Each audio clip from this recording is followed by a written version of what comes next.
होगा?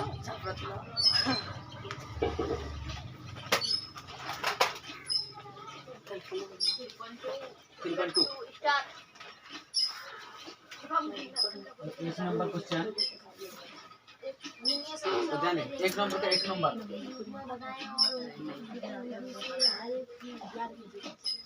क्वेश्चन कह रहा है निम्न समस्या से रेखित समीकरणों के युग्म बनाइए और उनके ग्राफीय विधि से हल ज्ञात कीजिए। ग्राफीय विधि से तो देखो इसमें यानी हल इसका सॉल्यूशन ज्ञात करने से पहले इसका कुछ फॉर्मूला जानना जरूरी है।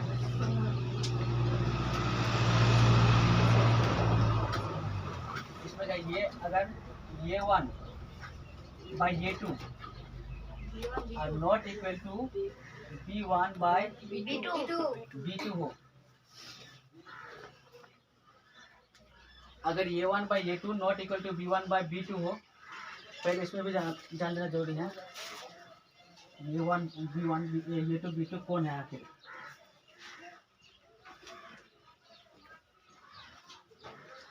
रेखीय बहुपद मान लिया 5x plus 2y plus 4 equal to 0, ये इक्वेशन 1 हो गया। अब मान लिया कि ये 10x प्लस 4y प्लस 8 ये होगा। इसमें ध्यान दो, तो 10x plus 4y plus 8 equal to 0, ये इक्वेशन 2 हो गया। तो हो गया। तो देखो ये जो है ये चर है, ये चर राशि है, इसे हम चर राशि कहते हैं। ये चर राशि हुआ, ये चर राशि हुआ, इसे हम चर कहते हैं। और इसको हम कहते हैं ये 1, इसको हम ये 1 कहते हैं, इसको हम B1 कहते हैं और इसको हम C1 कहते हैं। और इसको हम ये 2 कहते हैं, इसको B2 और इसको C2। अब जान लिया कि ये 1 कौन सा है, B1 कौन सा है, C1 कौन सा है, ये 2 B2 और C2, हाँ सब एंड कौन सा है। अच्छा इसमें ट्रिक में आता है, फॉर्मूला में आता है। इसमें अगर ये 1 बाई ये 2 not equal to B1 by B2 हो, तो यह ग्राफीय विधि में, तो ग्राफीय विधि में यह प्रतिच्छेदी रेखा होगा। प्रतिच्छेदी रेखा होगा और इसका सिर्फ एक ही हल होगा, यानी एक हल या अद्वितीय हल। जिसका अगर एक हल निकले या अनेक हल निकले तो वह यानी वास्तविक, उसका वास्तविक हल होगा।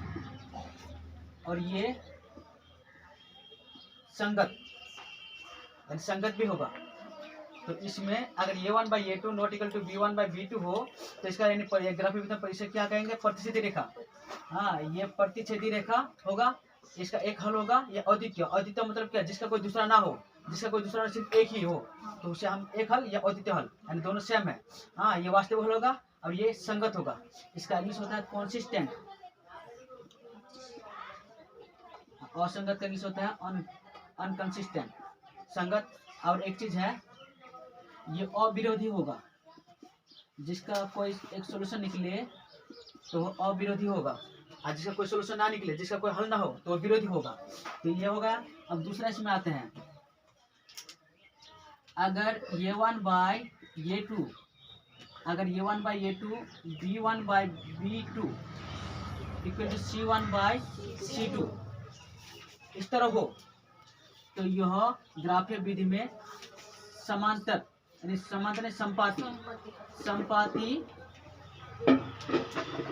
संपाती रेखा होगा। संपाती रेखा होगा और इसका अनगिनत हल होगा। अनगिनत हल यानी इतना हल होगा कि इसका यानी हाँ जिंदगी भर काउंटिंग नहीं कर सकता। तो अनगिनत, और इसका ये वास्तविक हल होगा। ये भी संगत होगा उसी का इसमें और ये भी अविरोधी होगा। इसका बस इतना ही। फिर इसमें अगर A1 by A2 equal to B1 by B2 और not equal to C1 by C2, तो ग्राफीय विधि में यह समांतर रेखा होगा और इसका कोई हल नहीं होगा। कोई हल नहीं। और ये क्या हो? अवास्तविक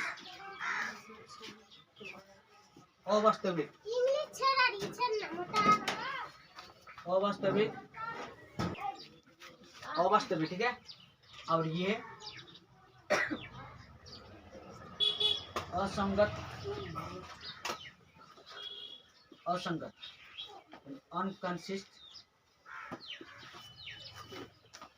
अनकंसिस्टेंट। और ये विरोधी, यानी जिसका कोई हल ना हो तो उसे हम विरोधी कहते हैं। तो इतना, हाँ पहले इतना सब उतार लो।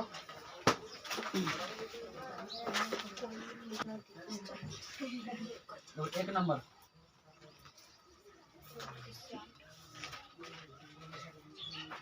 नंबर का एक नंबर देखो, कक्षा एक्स के क्या रे? कक्षा एक्स है, वो एक्स है, क्लास 10 है। और ये कौन सा काउंटिंग है? 10 विद्यार्थी। ये जो होता है ये 1 होता है और ये एक 1 है। इस काउंटिंग का नाम क्या है? ये हिंदी है या इंग्लिश है? रोमन कौन सा है? ये रोमन से ये रोमन है। नहीं, ये इंग्लिश है। हाँ। ये इंग्लिश है और ये रोमन है। हाँ। रोमन। ये बता सकते हो शून्य का आविष्कार किसने किया था? क्या? शून्यों का आविष्कार किसने किया था? पता नहीं। 3, 4, 5 ये जो है ये इंग्लिश है और ये रोमन है। हिंदी का 1 2 लिखना किसको आता है? सब लोगों को आता है। सब लोग आता है। लिख सकते हो? हाँ, लिख सकते हैं। अच्छा चलो, बाद में बताया जाएगा। फिर बांग्ला का 1 2। हाँ। तो ये रोमन काउंटिंग है, यानी एक नंबर का एक नंबर। हाँ। देख, कक्षा 10 के 10 विद्यार्थियों ने एक गणित के पहली प्रतियोगिता में भाग लिया। यानी गणित कंपटीशन में, गणित कंपटीशन में भाग लिया था 10 विद्यार्थी। उसमें 10 विद्यार्थी 10 विद्यार्थी है, भाग लिया। यदि लड़कियों की संख्या से 4 अधिक हो तो प्रतियोगिता में भाग लिए लड़का और लड़कियों की संख्या ज्ञात कीजिए। यानी ग्राफिक विधि के अनुसार टोटल यानी कंपटीशन में कितना स्टूडेंट है? 10 स्टूडेंट है। 10 स्टूडेंट है। इसमें क्वेश्चन कह रहा है कि लड़कियों की संख्या लड़कों की संख्या से 4 अधिक है। तो लड़कियों की संख्या लड़कों की संख्या 4 अधिक है, तो किन का संख्या ज्यादा है? लड़कियों का संख्या ज्यादा है। लड़कियों की संख्या लड़कों की संख्या से 4 अधिक है। ध्यान दो इसमें, लड़कियों की संख्या लड़कों की संख्या 4 अधिक है। तो ये बता सकते हो कि ऐसे मुंह से बिना ऐसे बना के, यानी टोटल 10 विद्यार्थी है। इसमें क्वेश्चन कह रहा है कि लड़कियों की संख्या लड़कों की संख्या से 4 अधिक है, 4 ज्यादा है। तो लड़कियों की संख्या कितना होगा? लड़कों की संख्या कितना होगा? हम एक्स मैक्स वो सब का बात नहीं करते हैं, ऐसे मुंह से बोल रहे हैं कि लड़कियों की संख्या, इसमें क्वेश्चन बोल रहा है ना कि लड़कियों की संख्या लड़कों से 4 ज्यादा है। 4 लड़की ज्यादा है लड़कों से, 4 लड़की ज्यादा है। हिसाब से 4 लड़के ज्यादा हो गए और टोटल विद्यार्थी 10 है। तो लड़कियों की संख्या अगर लड़कों की संख्या से 4 अधिक है तो लड़कियों की संख्या कितना हो सकता है और लड़कों की संख्या कितना हो सकता है?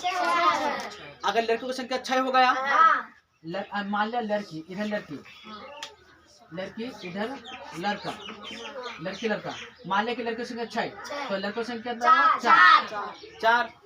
तो इससे ज्यादा कितना है? यानी लड़कियों की संख्या लड़कों की संख्या से बोल रहा है कि 4 ज्यादा है। 4 ज्यादा है, तो इसमें अगर माइनस करना चाहेंगे तो कितना आएगा 2 2 का अंतर रहेगा, यानी लड़कों की संख्या लड़कों से 4 अधिक है, यानी 2 अधिक है, ये तो गलत हो जाता है प्रोसेस।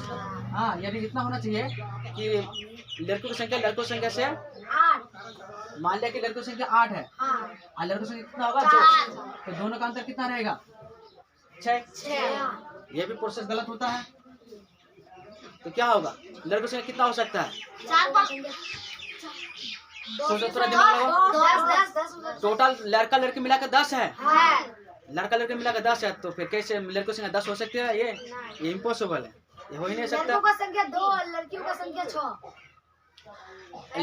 लड़कों की संख्या 2 और लड़कों की संख्या 6, तो 2 और 6 कितना होता है 8, 10 कहाँ होता है। लड़का की संख्या think, use your mind and give the answer.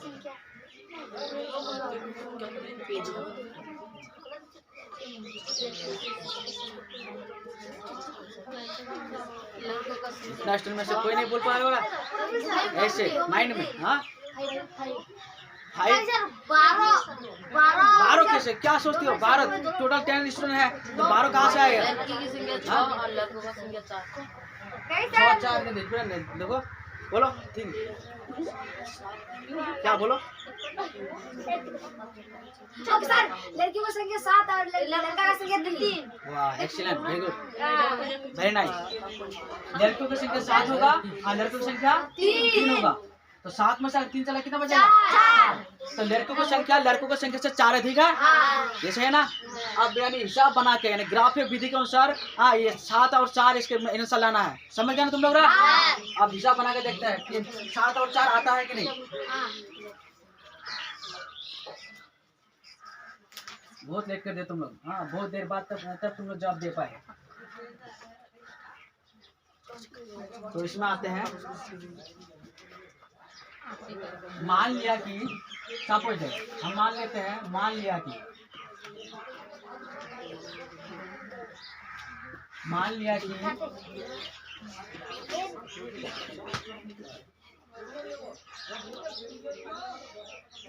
लड़कियों की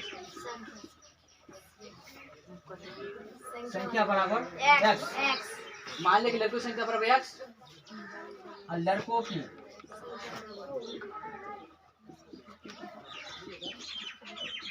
संख्या बराबर y। मान लिया कि लड़कियों की संख्या x और लड़कों की संख्या बराबर y। प्रश्न अनुसार अकॉर्डिंग टू क्वेश्चन,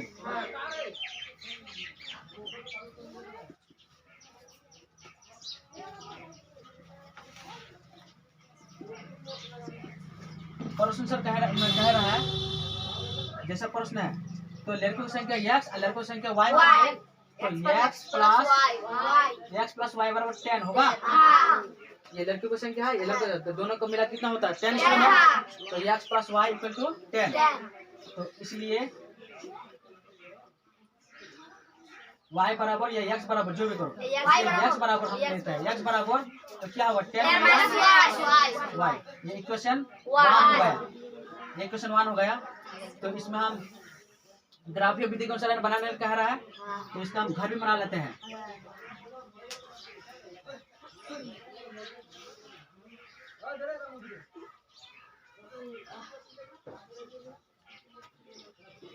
यहाँ हम y रख लिए और इसमें x बराबर 10 माइनस y लेते हैं।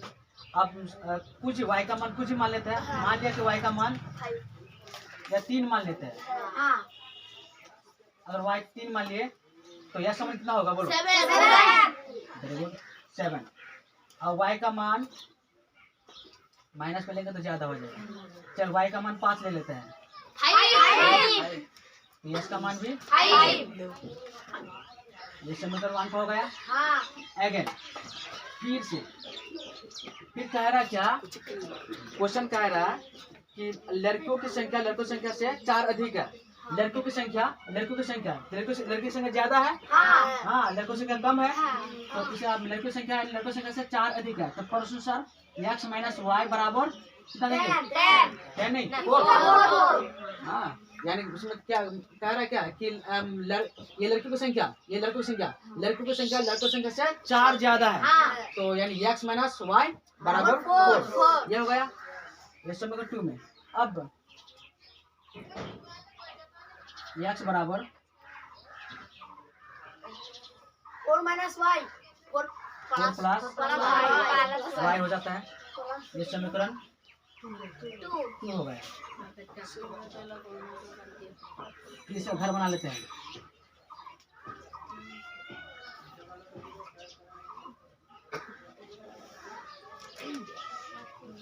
y x equal to 4 plus y। अब y का मान चल -2 ले लेते हैं इसका। y का मान -2 ले लेते हैं। हाँ, यानी माइनस भी लेना जरूरी है। 2 के साथ 2 इसमें 2 आ गया। अब y का मान चल दिए के ले लेते हैं। तो यह समझ कितना होगा? 3 माइनस 3 फाइव क्लास में वेरी गुड। अब ग्राफ में आते हैं, ठीक है। ग्राफ में जरा इसमें ध्यान दोगे।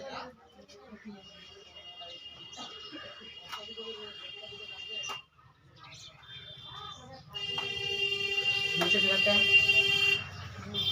ये x पक्ष हो गया, x अपस्ट्रॉफी, ये y h हो गया, y अपस्ट्रॉफी। तो इसमें 1 2 सबसे ज्यादा क्या आ रहा है? 7। तो 7 तो लिखते हैं। 1 2 3 4 5 6 7 और एक तो बढ़ाए थे 8 तक लिख लेते हैं। 8 तो लिख लिया। इसमें भी 1 2 3 4 5 6 7 8 माइनस इसमें पूरा माइनस कर दिया। Minus 1 2 3 4 5 6 7 8 very good. Minus minus minus 1 2 3 4 5 6 7 8 चल, ये प्लस वाला हो गया, हाँ ये माइनस वाला। तो पहला इसमें पहले क्वेश्चन में आते हैं। 3 7 देखो y का मान 3 3 तो x का मान कितना है? 7 अब देखो y 3 कहाँ लेंगे? वही हाँ यहाँ हाँ y का मान 3, ये प्लस में है तो यही 3 होगा, और माइनस में होता है तो ये -3 होता है, प्लस में है तो यानी ये 3 हो गया, ये 3 हो गया। और x का मान क्या है? 7। हाँ, इसको इधर से यानी ग्राफ में तो यानी उसमें लाइन खिंचा हुआ है, इसमें लाइन खिंचा हुआ नहीं होने के कारण हम इसमें डॉट डॉट के हिसाब से आगे बढ़ाते हैं। फिर 3 को डॉट डॉट के हिसाब से आगे बढ़ाते हैं तुम लोग के लिए, तुम लोग आसान होने के लिए।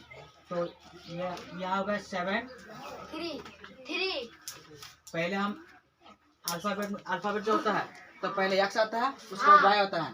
तो पहले हम 7 को लिए और उसके बाद 3 को लिए, यानी 7 x वाला हो गया, 3 y वाला हो गया। और ये बिंदा होता है। फिर उसके बाद y का मान 5 है और x का मान भी 5। तो y का मान 5, तो ये 5 हाँ और x का मान 5। अब इन दोनों को आगे बढ़ाते हैं, इसको भी आगे बढ़ाते हैं। ये बिंदा हो गया यानी 5। अब स्केल से ग्राफ में यानी दोनों बिंदु को मिला के स्केल से जैसे दोनों बिंदु को मिला दिए, इसको थोड़ा इधर आगे बढ़ा दिए, इसको भी इधर थोड़ा आगे बढ़ा दिए। ये हो गया, ये इक्वेशन 1 का हो गया। फिर इक्वेशन 2 में आते हैं। y का मान क्या दिया है? -2। तो -2 तो ये -2 हो गया, ये बिंदा। और यश का मान क्या दिया है? 2। तो -2 और यश का मान 2 तो ये होगा। तो इसे इधर आगे बढ़ाते हैं, इसे इधर यहाँ आगे बढ़ाते हैं। तो इस बिंदा में मिलता है यानी 2 - 2 यश का मान। हाँ, तो इसमें ये बिंदा हो गया। फिर y का मान 1, y का मान 1 तो ये 1 और यश का मान 5 तो ये वाला 5 होगा। तो 1 इधर ऐसे आ जाएगा और 5 तो है ही इसका लाइन। तो 5 1 हो गया, 5 1। और ये बिंदा देखो, ये बिंदा इसके से इन दोनों को बिंदा को मिला देंगे। हाँ, इन दोनों बिंदा को मिला देते हैं इसके से। इसको थोड़ा आगे बढ़ा दिए और इसको ये इस बिंदा से होकर गुजरेगा। देखो हाँ इस बिंदु से गुजरता है ना, तो यानी ये दोनों रेखा जिस बिंदु पर परिचय करेगा वही उसका आंसर होगा। हाँ इस बिंदु पर यहाँ दोनों यानी बिंदु इस बिंदु पर परिचय करता है, तो इसलिए यानी यश का मान कितना होगा 7 और वाई का मान 3, तो इसलिए आंसर होगा। इसलिए लड़कियों की संख्या, इसलिए लड़कियों की संख्या बराबर x बराबर कितना 7 और लड़कों की संख्या